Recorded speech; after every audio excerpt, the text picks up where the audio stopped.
Tú dices, es que no lo estoy escuchando. La pregunta no es si Él está hablando, la pregunta es si estás escuchando. Lo diré otra vez, la pregunta no es si Dios está hablando o no. Nunca deja de transmitir las frecuencias, son como las frecuencias de radio.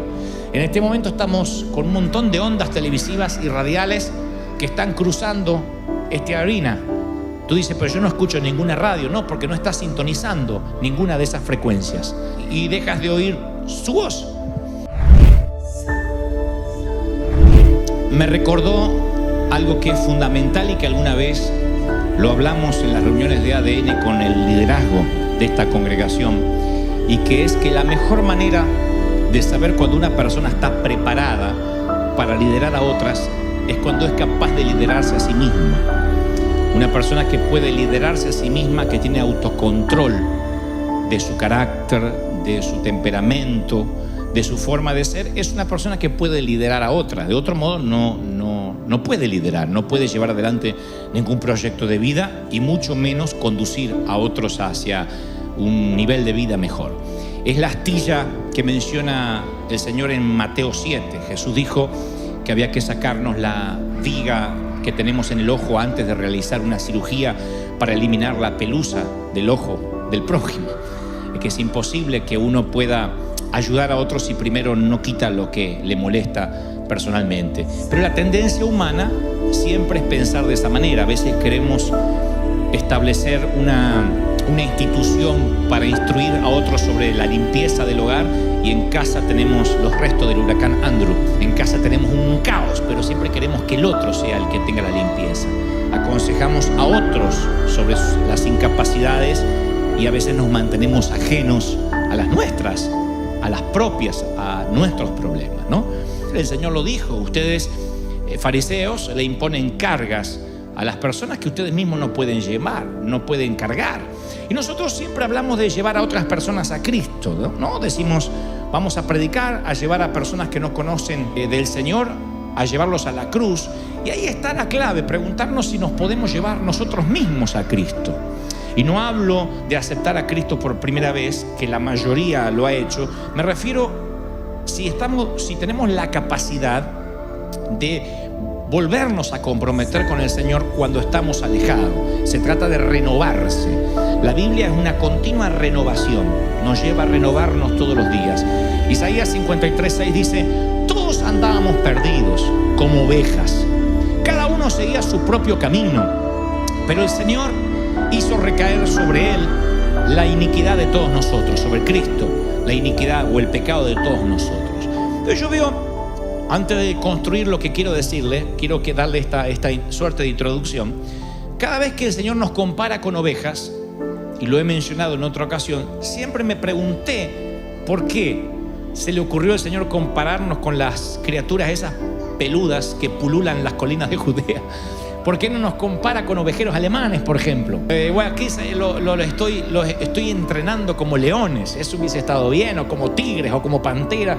Pero ¿por qué el Señor nos compara con ovejas? No es muy halagador, porque las ovejas son frágiles, vulnerables, son un tanto torpes. Nadie diga amén, pero si nos compara con ovejas, somos propensos a accidentarnos, a perdernos, a descarriarnos.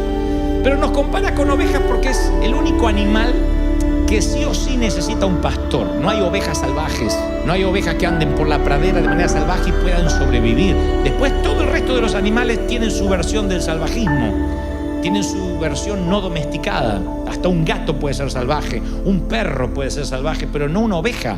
Una oveja necesita un pastor. Por eso esa es la razón fundamental por la cual Él nos compara con ovejas, porque no podemos vivir solos.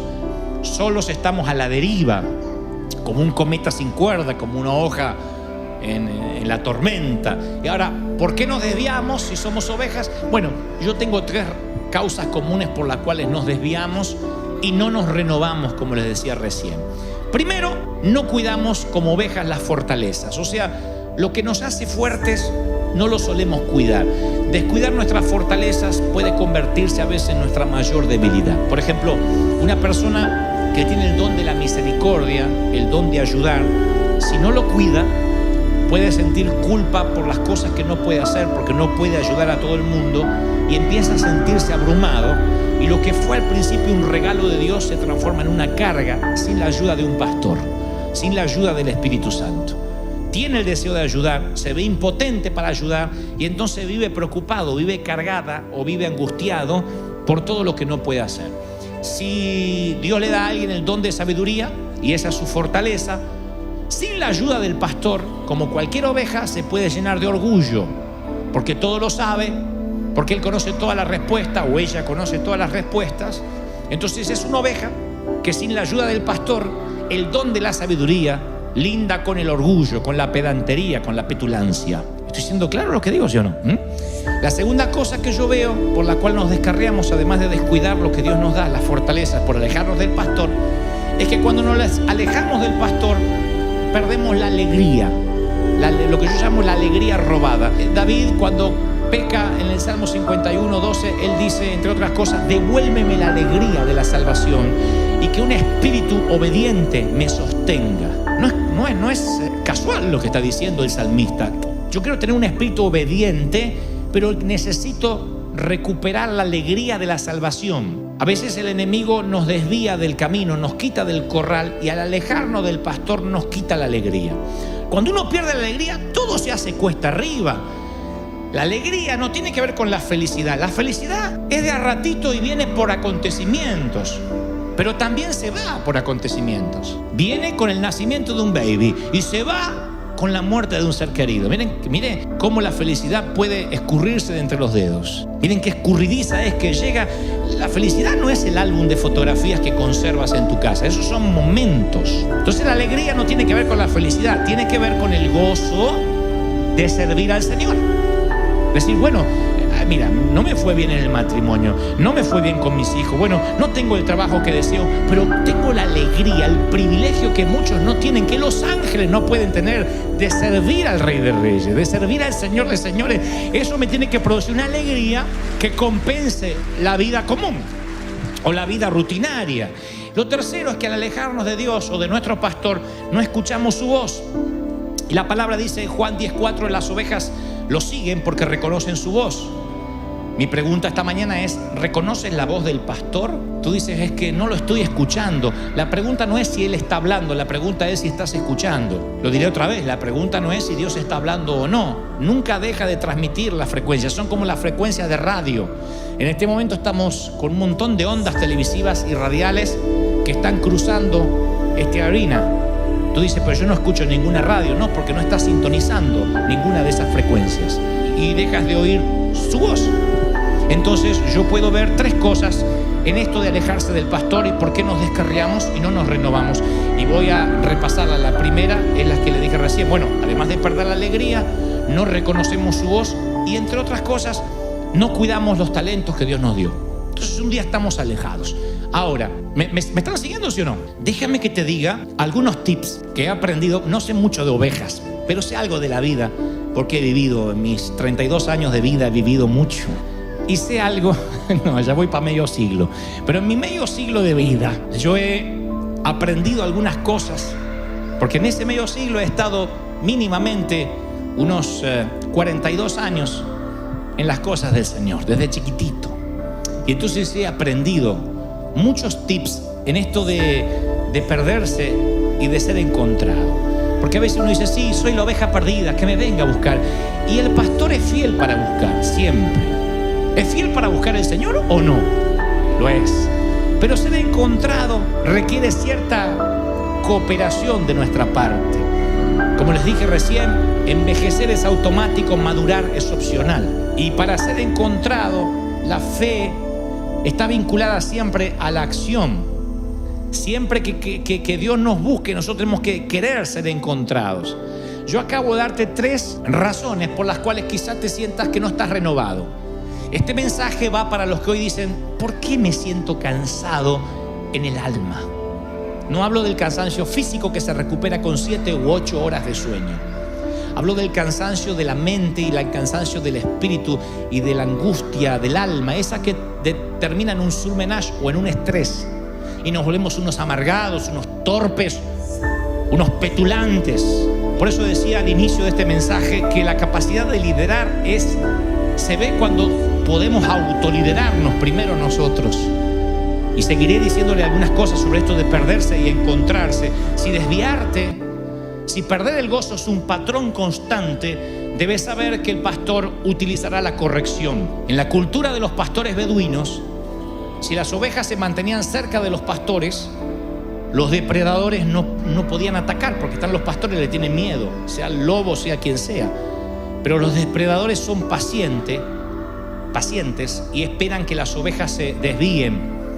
Así que cuando alguna oveja se desvía, el pastor deja las 99, como dice la parábola, a campo abierto, y va a buscar la desviada, la perdona, la ama, la carga sobre sus hombros y dice: quédate aquí, porque si te vuelves a desviar del resto de las muchachas, puedes perder tu vida.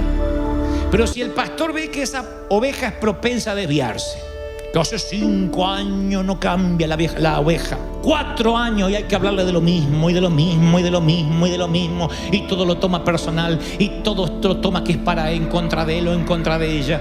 Hay gente que no cambia nunca. Así va cambiando, se va volviendo más viejo, más vieja, se va volviendo más intransigente, se va volviendo más... Y hay gente que va cambiando para mejor y otros que van cambiando para peor. O evolucionamos o involucionamos. Entonces cuando el pastor ve que la oveja se desvía 1 y 2 y 3, si hay un depredador astuto escondido entre los arbustos, dice: ahí tengo una. Esta en cualquier momento se desvía, deja de escuchar la voz del pastor, no cuida sus talentos. En algún momento pierde la alegría y se desvía. Acá la tengo. Y ya prepara el aderezo para ver qué le va a poner picantito, porque va a almorzar oveja. ¿Qué hace el pastor? Antes que se almuercen a una de sus ovejas, dice la palabra, y aparte lo dicen los pastores beduinos, ante esta tendencia fatal que tiene la oveja, va y le dice: esta ya no se desvía una vez, se desvía 2, 3, 4, 5, es un deporte para ella. Entonces la agarra y hace ¡trac! Y le quiebra la pata. Es bíblico. Nada más que te la tengo que quebrar así porque no puedo con el brazo, pero de alguna forma te la quiebro, dice la palabra. Le quiebra la pata, le rompe la pata, comienza una lucha. El pastor metódicamente va a entablillar la pata rota, la envuelve en gasa y vuelve al rebaño cargando a la descarriada oveja sobre sus hombros. Esto lo dicen cuando estuvimos en Israel, nos contaban los guías. Así se sigue haciendo con las ovejas rebeldes. Pues yo le pregunté: ¿qué tal eso de la parábola que le quiebra la pata? No, es verdad, es la disciplina que tiene que usar el pastor con las ovejas. Le digo: pero es un castigo. No, dice, es que al quebrarle la pata a una oveja y después la sana, porque el pastor no la deja hasta que la curación se complete, cuando la ovejita puede sostener su propio peso, en el proceso de sanación se produce una transformación en la mente de la oveja. La vieja tendencia, me desvío, va cambiando, y si me desvío me rompen otra pata. Su tendencia cambia y su tendencia es a mantenerse cerca del pastor. Después es la oveja que camina acá, íntimamente, es la más íntima, es la que nunca más se despega del pastor. Ustedes dirán: es la que debería, ¿qué te pasa, loco? A ver si me la quebras de vuelta. No, se pega, porque la oveja logra entender que le quebraron la pata a causa del amor, para que un depredador no se la almuerce.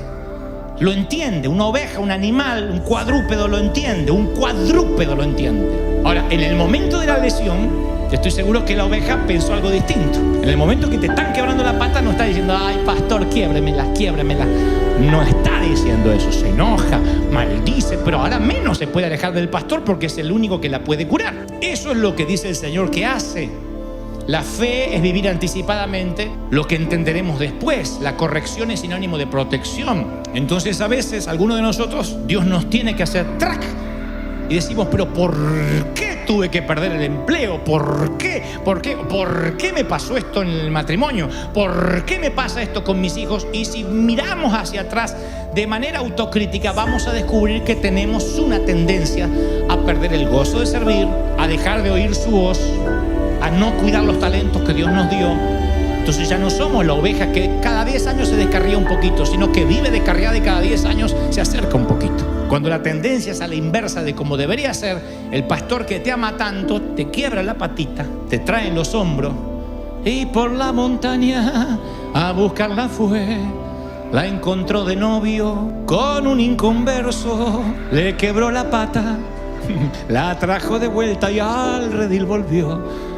Creo que cuando el Señor ve que hay una tendencia, ¡trac!, nos quiebra y nos trae de vuelta y nos pegamos íntimamente a Él. Lo segundo que yo descubrí, e insisto, no porque conozco de ovejas, sino porque conozco de caminar con el Señor algo, es que el camino que transitamos es nuestro destino. Si una oveja se desvía y se desvía y se desvía, tarde o temprano va a llegar a Egipto y no a Israel. Si te estás desviando y todo el tiempo estás perdiendo el gozo, no te van a recordar como un buen padre. Te van a recordar como un padre que quiso tomar el camino correcto, pero que se equivocó. Supongamos que hay una mujer soltera que dice: yo quiero enamorarme de alguien que realmente vaya en la dirección correcta.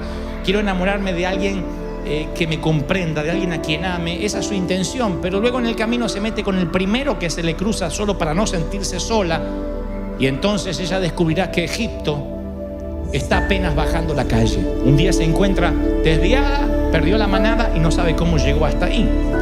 O supongamos que un esposo dice: yo quiero que mis hijos me respeten cuando crezcan, pero sus hijos ven que él pierde la paciencia con frecuencia y siempre anda con sujeta la va a quedar así cuando la agarre, dijo la mujer. Sus hijos dicen: papá intenta, pero Asiria está a la vuelta de la esquina. Supongamos que un joven cristiano dice: yo realmente deseo desarrollar una intimidad profunda y duradera con Dios, pero todos los días se levanta tarde, mira su Facebook, sus redes sociales y vive atado al celular.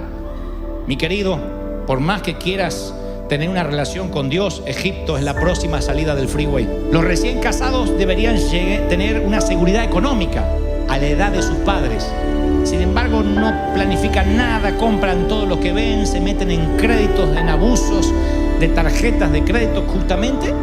Y yo les diría: espero que hayas empacado bien para las tormentas de arena que te van a tocar en Egipto y Asiria, porque te estás desviando. Entonces, cuando veo a una oveja que tiene una tendencia para desviarse a Egipto y a Siria, lo más probable es que el Señor tenga que corregirte con la pata quebrada y traerte de vuelta. ¿Qué trato de decir?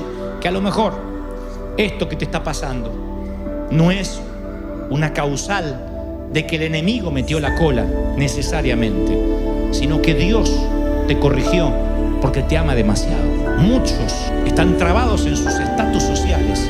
Me consta, el Espíritu Santo me ha dicho: no ores porque no va a tener los papeles, porque en cuanto tengas los papeles lo perdés de la iglesia, lo pierdo del rebaño. Otros necesitan cargar con un cuerpo frágil, porque si su cuerpo fuera fuerte, le darían la espalda de manera inmediata a Dios.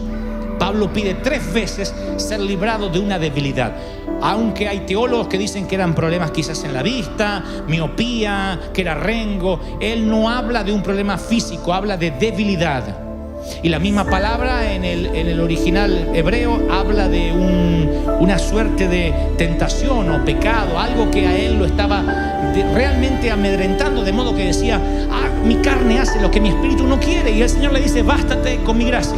Le está diciendo: lo que vas a tener es que venir a mi gracia todos los días, pero no voy a quitártela, dijo, porque esa perniquebrada, esa pata quebrada es lo que te mantiene dependiente de mí, Pablo. Si yo te sano la pata, te me pierdes. Has conocido el tercer cielo, has tenido revelaciones que ningún hombre jamás tuvo.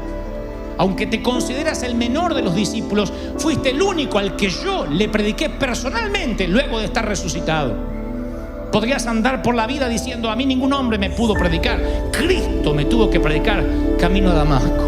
Un hombre que manejaba ciudadanías dobles, que era multicultural, cosmopolita, que tenía su profesión, que se autoabastecía a sí mismo, letrado, que podía debatir con griegos, con los grandes cerebros de la época, con el Simi Valley de la época que era Grecia. Era un hombre que necesitaba tener una pata quebrada.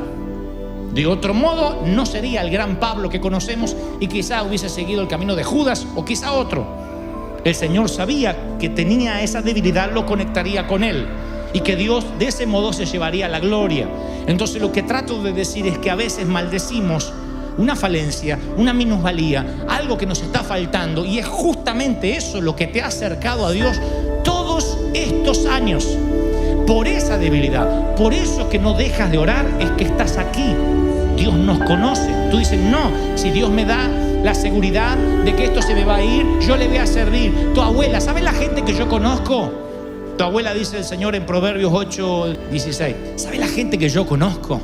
que dice: voy a sembrar el día que Dios me prospere, $1 millón van a ir para la iglesia. Y Dios dice: no, las señales siguen a los que tienen fe. No, tú no sigues las señales. La gente en cuanto recibe ese dinero empieza a decir: bueno, primero tengo que pagar mis deudas, después la iglesia, y se olvida de lo que había prometido. Y el Señor sabe, porque Él nos creó.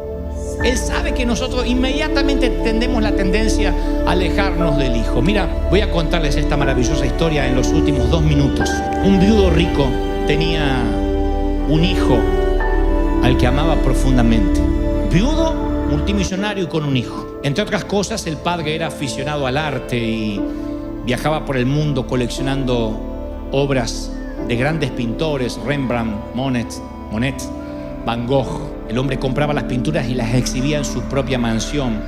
Así que cada vez que volvía de un viaje, ponía en su propiedad aquellas atesoradas pinturas. Los años pasaron y el muchacho creció, el hijo creció. La nación estaba en guerra y el hijo se alistó para defender su país. Y después de unos meses de combate, el padre recibió un telegrama que le informaba tristemente que su hijo había muerto en acción, había muerto en combate. Con eso al padre le llegó el desánimo y el duelo, y varios inviernos pasaron, y con el dolor el padre no lograba sobreponerse, no lograba elaborar su duelo de perder a su único hijo, su única sangre. Una Navidad, porque la historia es real, una Navidad, un soldado se presenta a su puerta, era jovencito, y le dijo: Señor, dijo el joven, yo estaba en el mismo pelotón de su hijo durante la guerra, nos hicimos muy amigos, y a menudo él me hablaba acerca del amor que usted tenía por el arte. Yo no soy un buen artista, pero una noche yo, en un descanso, dibujé el retrato de su hijo. No es mucho, no es un Rembrandt, no es un Monet, pero pensé que le gustaría tenerlo. Es el retrato de su hijo. Y el dibujo se asemejaba notablemente a lo que era su hijo.